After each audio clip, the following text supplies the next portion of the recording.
Hello everyone, any time पढ़ाई मंत्रा के इस यूट्यूब चैनल पर आप सभी का मैं अजय कुमार सिंह हार्दिक स्वागत करता हूं। ये केमिस्ट्री है 12th क्लास के लिए। ठीक है, ये ठोस अवस्था पहला चैप्टर का पहला ही वीडियो है। इससे पहले जो है 12th क्लास के लिए एक इंट्रोडक्शन वीडियो आ गया है जिसमें क्या बताए हैं कि कौन कौन से चैप्टर से कितना कितना नंबर का क्वेश्चन आया है, इस सब के बारे में बतला चुके हैं।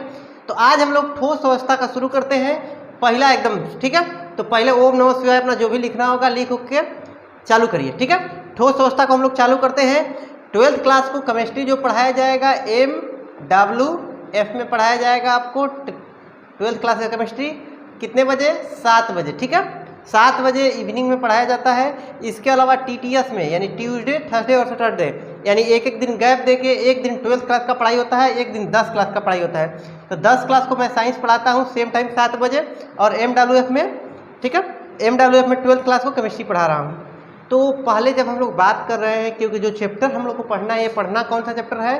ठोस अवस्था के बारे में हम लोग को पढ़ना है। तो क्योंकि देखिए ठोस अवस्था के बारे में जब पढ़ रहे हैं तो इससे पहले जानते हैं कि ठोस अवस्था होता क्या है। तो थोड़ा सा पीछे से चलते हैं, पदार्थ की अवस्था को लेकर चलते हैं। ठीक है, तो पदार्थ जो होता है कि 3 अवस्थाएँ होती हैं। कौन कौन सी 3 अवस्थाएँ होती हैं? पहली अवस्था होती है ठोस अवस्था, दूसरी अवस्था कौन सी होती है? द्रव अवस्था, तीसरी अवस्था कौन सी होती है? गैसीय अवस्था। तो पदार्थ की यही 3 अवस्थाएं होती है, ठोस, द्रव एवं गैस। इसके अलावा 2 अन्य अवस्थाएं भी होती हैं, एक प्लाज्मा अवस्था है और एक बोस आइंस्टाइन कंडेंसेशन। ये टोटल 5 अवस्थाएं होती हैं पदार्थ की। ठीक है, तो पढ़ाई में डाउट सबका सॉल्यूशन है डाउट नट। स्टूडेंट अगर कोई भी क्वेश्चन में आप फंस गए हो, क्वेश्चन नहीं बन रहा है, तो क्वेश्चन का आपको फोटो खींचना है, क्रॉप करना है और डायरेक्ट उसका आपको वीडियो सॉल्यूशन मिलेगा। चाहे वो क्वेश्चन आपका होमवर्क का हो, CBSE बोर्ड का हो, UP बिहार महाराष्ट्र बोर्ड का हो, क्वेश्चन 6 से 12 IIT JEE mains and advanced NEET का हो, फिजिक्स का हो, केमिस्ट्री का हो, मैथ का हो, बायोलॉजी का हो, अगर नहीं बन रहा है तो तुरंत उसका आपको वीडियो सॉल्यूशन मिलेगा। साथ में कोटा के top faculty GB sir, NJ sir, Akanksha ma'am, Prince sir का आपको क्लास मिलेगा डाउटनट ऐप पर। 3 करोड़ छात्रों का विश्वास है डाउटनट ऐप। आज ही डाउनलोड कीजिए डाउटनट ऐप, लिंक डिस्क्रिप्शन में दिया गया है। जो ज़्यादातर पढ़ा जाता है वो पढ़ना ही होता है ठोस, द्रव एवं गैस को, इसी को पढ़ना है। प्लाज्मा अवस्था के बारे में तो भी नहीं पढ़ना है। बोस आइंस्टाइन तो अभी रिसर्च हो रहा है, उस पर तो अभी खोज ही नहीं हुआ है, तो पढ़े कौन सी? अभी ज़्यादा कुछ उसमें डिटेल में नहीं हुआ है। तो अगर इसमें बात करेंगे ठोस, द्रव एवं गैस को, तो गैसीय अवस्था जो है फर्स्ट ईयर में ही पढ़ना है, फर्स्ट ईयर के सिलेबस में ही है। आप लोग पढ़े भी होंगे पदार्थ की अवस्था, उसमें गैल चार्ल्स का नियम, बोयल्स नियम, ये सब के बारे में, गैसीय अवस्था के बारे में पढ़ना है। ठीक है, नहीं भी पढ़े होंगे कोई बात नहीं, पता है first year is the rest year. हम पढ़ाएंगे तो हम अपने हिसाब से पढ़ाएंगे। आपको फर्स्ट ईयर का कोई भी चीज़ हमको जरूरत पड़ेगा तो उसको हम समझा देंगे वहाँ पर। तो गैसीय अवस्था के बारे में 11th क्लास में पढ़ना है। अभी इस टॉपिक में हम लोग को ठोस अवस्था पढ़ना है। इसके बाद वाला जो टॉपिक होगा, इसके बाद दूसरा टॉपिक जो है विलयन है। विलयन चैप्टर में जो होता है, विलयन ठोस अवस्था में भी होता है, द्रव अवस्था में भी होता है और गैसीय अवस्था में भी होता है। लेकिन जो विलयन हम लोग को पढ़ना होता है वो कौन सा वाला विलयन पढ़ना होता है? द्रव अवस्था का। ठीक है, यानी कि ठोस, द्रव एवं गैस तीनों के बारे में ये 11th क्लास में पढ़ना है। इसके बारे में दूसरा चैप्टर जो आएगा यही है। पहला चैप्टर हम लोग ठोस अवस्था को शुरू करते हैं। ठीक है, श्री गणेशाय नमः। चलिए, तो जब हम लोग शुरू करेंगे ठोस अवस्था तो पहले हम लोग देखते हैं कि कोई भी ठोस अवस्था होता क्या, उसका गुण क्या क्या होता है, इसके बारे में। इसमें सबसे इम्पोर्टेंट जो गुण आएगा, सबसे ज़्यादा इम्पोर्टेंट, चाहे कोई भी कारण हो, कुछ भी गुण बतलाना होगा, इसके जरिए हम बतला सकते हैं क्या कि ठोस का अंतराणविक आकर्षण बल प्रबल होता है। मतलब कि ठोस क्या ये एक अणु है, ठोस है तो छोटे छोटे कणों से मिलकर ही बनेगा ना। तो ये दूसरा कण, ये तीसरा कण, ऐसे ऐसे छोटे छोटे कण हो गए। तो ये सभी जितने भी कण होते हैं ये सब एक दूसरे को अपनी तरफ आकर्षित करते हैं, खींचते हैं, इसके बीच में आकर्षण बल अधिक होता है। ठीक है, अब दूसरा गुण की बात करते हैं। दूसरा गुण है कि इसका द्रव्यमान निश्चित होता है, आयतन निश्चित होता है और इसका क्या निश्चित होता है? आकार। इसके बारे में तो आप लोग 11th क्लास में, सॉरी 11th क्लास तो छोड़िए, आप 7वां 8वां क्लास से पढ़ते आ रहे होंगे कि ठोस किसे कहते हैं। तो गुरुजी मैडम जी बोलेंगे कि जिसका आकार और आयतन निश्चित होता है उसे क्या कहते हैं? ठोस कहते हैं। लेकिन अब हम लोग 12 क्लास में गए हैं, डिटेल में पढ़ना है। ठीक है, एक चीज़ और बतलाते हैं, तो इसको पहले इसको समझ लेते हैं कि देखिए आयतन और आकार निश्चित होता है। तो इसको लेकर जब भी आपको मन में कोई भी विज्ञान हो, यही नहीं अगर कुछ भी पढ़ना होता है तो उसमें एक चीज़ जान लीजिए आप ध्यान से कि अगर इसका जैसे कि आकार और आयतन निश्चित हो रहा है तो क्यों हो रहा है भाई? कौनो चीज़ होगा तो पहले जरूरी होता है क्यों, काहे जब तक नहीं पूछेगा कि काहे हो रहा है, मतलब कि आपको अभी समझ में नहीं आया।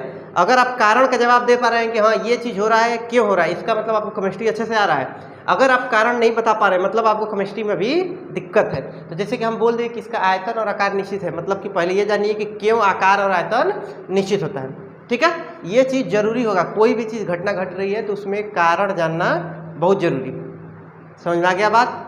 तो अभी हम लोग अब इसके पे बात है, हर चीज़ में क्यों अगर रहेगा तो ये आयतन और आकार क्यों निश्चित होता है। ठीक है, और एक चीज़ बता रहे हैं केमिस्ट्री को लेकर, खास करके केमिस्ट्री में, मतलब अन्य सब्जेक्ट में भी होता है लेकिन खास करके केमिस्ट्री में ही देखा जाता है कि टीचर आपको क्या होंगे, चाहे लड़का अपने आप में मानता है केमिस्ट्री कैसन विषय है, अपवाद वाला विषय है, यानी कि वो बोल देंगे कि केमिस्ट्री में क्या होता है, अपवाद होता है। अगर आपको कुछ नहीं कारण आ रहा है तो सबसे ज़्यादा जो अपवाद देखने को मिलेगा वो केमिस्ट्री में। इस चीज़ से आपको भी सुनने को मिले होगा, लेकिन आपको ऐसा कुछ भी नहीं है, केमिस्ट्री में कुछ भी अपवाद नहीं होता है, कुछ भी अपवाद नहीं है। जो भी चीज़ है उसके पीछे का कारण है।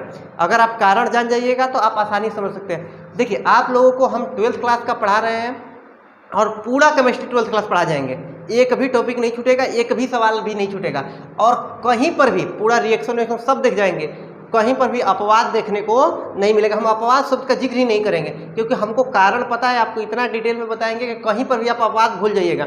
और सबसे आपका फेवरेट विषय भी कौन सा हो जाएगा, केमिस्ट्री, गारंटेड एकदम। ठीक है, अगर वीडियो पसंद आएगा तो लाइक भी कर दीजिएगा और साथ साथ कमेंट करके हमको बताइए आपको पढ़ाई में, आपको हमारा पढ़ाई कैसा लग रहा है, अच्छा लग रहा है, बुरा लग रहा है, जो भी अगर हमारे अंदर कुछ कमी रह रहा है तो उसको भी आप हमको कमेंट करके बताइए, उसको भी हम सुधार करेंगे। ठीक है, और पिछला वीडियो में हम क्या किए थे, आप लोग को लोन पेयर जो होता है इलेक्ट्रॉन का, उसको हम विसर्ग सबसे बताए थे कि उत्पत्ति होता है। तो हम बस इसे जोक में बोले थे, ये थोड़ी ना है कि नहीं विसर्ग से आया, ऐसा नहीं होता है, हम बोले भी हैं। ठीक है, तो देखिए, तो यहाँ पर हमारे पास में इसका आयतन और आकार निश्चित क्यों होता है भाई। तो देखिए, अगर आकर्षण बल अधिक होगा, कोई भी कण, ठोस हो द्रव हो, भूल जाइए, अगर कण के बीच आकर्षण बल अधिक रहेगा तो सब एक दूसरे को, आकर्षण का मतलब खींचना, तो सब एक दूसरे को जब अपने तरफ खींच लेगा तो सब बंध जाएगा एक दूसरे से ना, और सब बंध जाएगा तो कोई फैलेगा नहीं। आयतन का मतलब क्या होता है, कौन कितना ज़्यादा जगह छेक रहा है, तो ये उतना ज़्यादा अब जगह छेकेगा नहीं, क्योंकि ये क्या है, एक दूसरे से जुड़ा हुआ है, बंधा हुआ है, तो इसीलिए इसका आयतन बदलेगा नहीं, साथ में इसका आकार में भी परिवर्तन नहीं होगा, क्योंकि इसका अंतराणविक आकर्षण बल क्या है, अधिक है। जब आकर्षण बल अधिक है तो अणु इधर उधर जाएंगे नहीं। समझ में आ गया। लेकिन इसमें कम है, तो ये द्रव के कण में आकर्षण बल कम है, इसीलिए इसका आकार क्या हो जाता है, बदल जाता है। गैस के कण में तो एकदम आकर्षण बल नहीं है। अब जब एकदम आकर्षण बल नहीं तो छुट्टा साण जिसमें क्या होता है, इधर उधर घूमता है। ठीक है, जब क्या होता है, कमरा में एक जगह कोई आदमी गैस छोड़ देता है तो पूरा रूम में फैल जाता है। काहे से, इसमें कोई आकर्षण बल नहीं है, ये गति करते रहता है। ठीक है, अब नेक्स्ट, पूरा प्याज मुरई का गमका देगा। अब है नेक्स्ट चीज कि इसका अंतर आणविक दूरियां क्या होती है, कम होती है। किसके अंदर में अंतर आणविक दूरियां कम होती है, ठोस के अंदर में। हम लोग ठोस पढ़ रहे हैं, साथ साथ द्रव और गैस को भी हम देखते जा रहे हैं। हम बोले ही थे कि तीनों को कहीं साथ देखेंगे। तो अंतर आणविक दूरियां कम होती है किसके अंदर में, ठोस के अंदर में। क्यों जरूरी है, क्यों जरूरी है, क्यों कम होगी। देखिए, ये एक कण, ये दूसरा कण, अगर दोनों में आकर्षण बल अधिक है तो जब दोनों के बीच में, जैसे एक लड़का एक लड़की है, ठीक है, ये एक लड़का हो गया और ये एक लड़की हो गई, लड़की है भाई। ठीक है, अब अगर लड़की है, दोनों के बीच आकर्षण बल अधिक रहेगा तो दोनों एकदम जुड़ जुड़ के चलेंगे, पास पास रहेंगे ना। अब दोनों में आकर्षण बल नहीं है, तो अगर आकर्षण बल नहीं है तो अलग। इसीलिए क्या होता है कि जब आकर्षण बल अधिक रहेगा तो सब एक दूसरे से चिपक जाएगा, तो इसके बीच में दूरी बचेगा नहीं। लेकिन यही आकर्षण बल नहीं हुआ, जैसे गैस के कण में आकर्षण बल नहीं होता है, तो ये कण क्या होते हैं, दूर दूर छुट्टा जैसे घूमते रहते हैं, वो एक दूसरे से चिपकेंगे नहीं। समझ में आ गया बात। जब आकर्षण बल अधिक रहेगा तो एकदम चिपक चिपक के चलेंगे। गैस के कण, ठोस के कण में अगर आकर्षण बल अधिक है तो ठोस की दूरियां कम हो जाएगी, वो पास पास रहेगा। और जबकि देखिए, गैस के कण थे दूर दूर थे। समझ में आ गया ना कि अंतराणविक दूरियां क्या होती है, कम होती है। नेक्स्ट अगर बात करेंगे, ये क्या होते हैं, असंपीड़ और कठोर होते हैं। असंपीड़ जानते हैं किसको कहते हैं, संपीड़ का मतलब दबाने पर दो चीज दब जाए उसे कहेंगे संपीड़, और अ लग गया, अ का मतलब हो गया नहीं, यानी कि जो दबाने पर नहीं दबे उसी को क्या कहा जाता है, असंपीड़ कहेंगे। इसका मतलब कि ठोस असंपीड़ होते हैं, मतलब ठोस को दबाने पर दबता नहीं। जैसे कि वो मार्कर है, इसको हम दबाएंगे तो नहीं ना दबेगा। इसी तरह से जितने भी असंपीड़ होते हैं वो कठोर होते हैं, वो दबाने पर दबते नहीं है। अब बात आ गया कि ये तो हो गया, लेकिन क्यों नहीं दबते हैं, मतलब असंपीड्य क्यों होते हैं।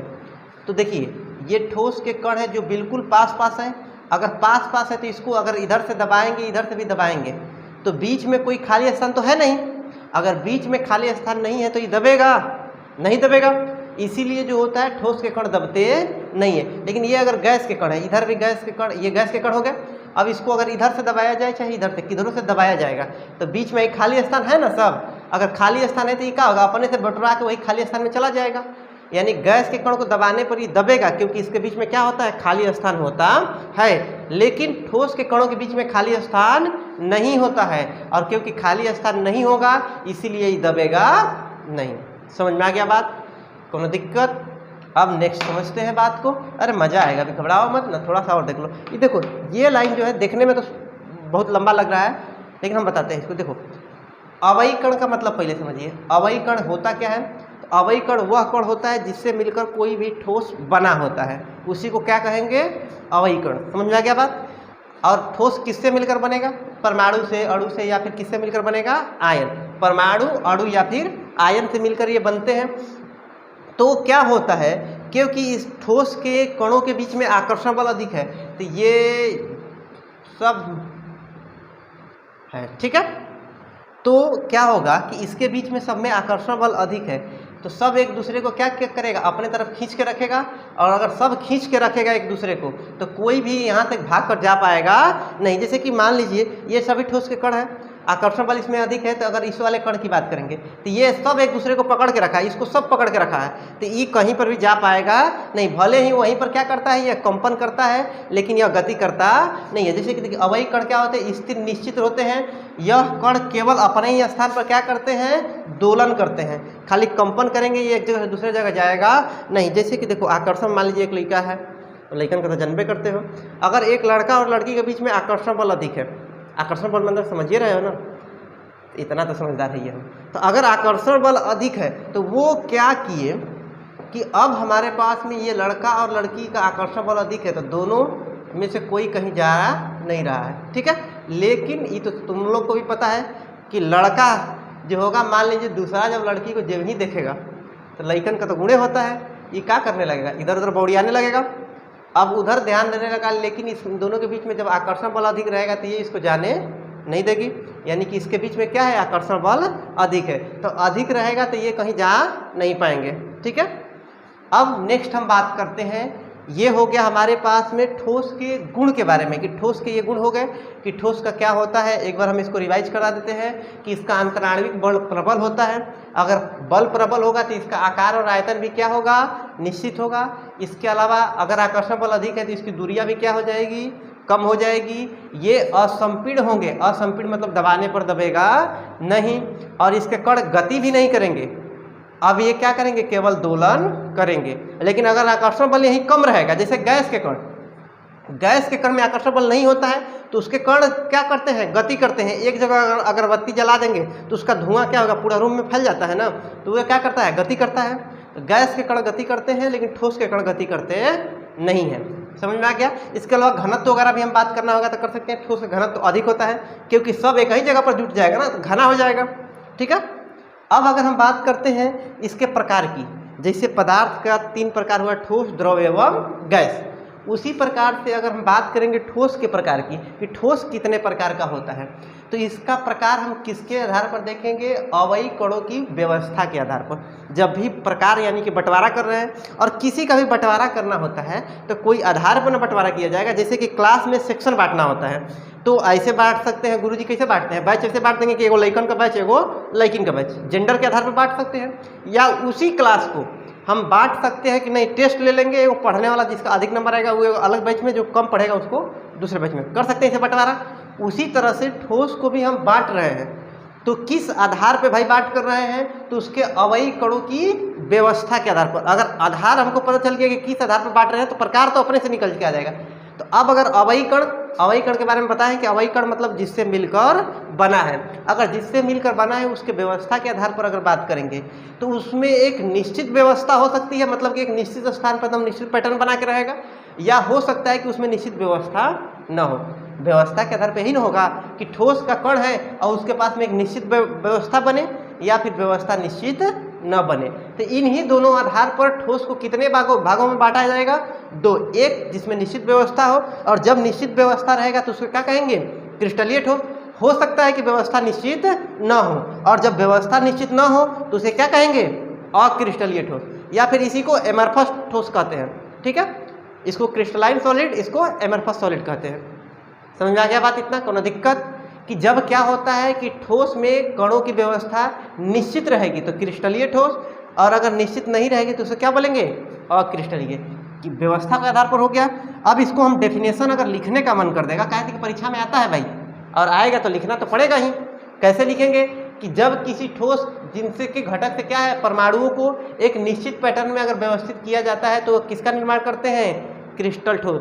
अगर निश्चित पैटर्न बनेगा, ये पैटर्न एकदम निश्चित है ना, जैसे यहाँ पर जो आकृति है वही आकृति यहाँ पर हर जगह पर सेम टाइप है, यानी कि ये क्या है?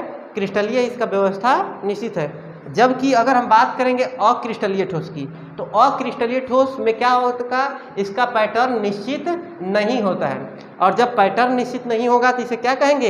अक्रिस्टलीय। जैसे कि देखिए इसमें यहाँ पर अलगे बेंगुचा जैसा बना हुआ है, ये अलगे बेंगुचा जैसा बना है, हर जगह पर अलग अलग जैसा है ना, कौन कैसे जैसे ही मर्जी वैसे ही पसरा हुआ है, यानी कि एक कण हर जगह पर एक जैसा नहीं है। और क्योंकि हर जगह पर कण एक जैसा नहीं है, इसका मतलब कि ये कैसा ठोस है?